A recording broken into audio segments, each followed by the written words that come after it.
আমরা আমাদের যে দীর্ঘ প্রতীক্ষা, যে দীর্ঘ 2 যুগ আমরা যে যার প্রতীক্ষা ছিলাম, যে আমাদের প্রিয় নেতা, এদেশের মানুষের আশা আকাঙ্ক্ষা ভালোবাসার প্রতীক জনাব তারেক রহমান রাষ্ট্রীয় ক্ষমতা গ্রহণ করা এবং আমাদের ফিলিস্তিন থেকে নির্বাচিত আমাদের মাননীয় সংসদ সদস্য মন্ত্রী হিসাবে স্থান পাওয়ায় আমরা শুকরানা আদায় করে রব্বুল আলামিনের দরবারে আমরা আজকে এই গণদোয়া এবং ইফতারের আয়োজন করেছি।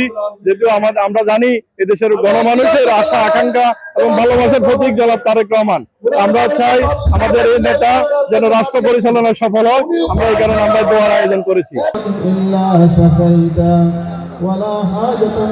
اللهم لا تدع لنا ذنبا إلا غفرته إنك عفو كريم تحب العفو فاعف. محمد وعلى آل محمد كما صليت على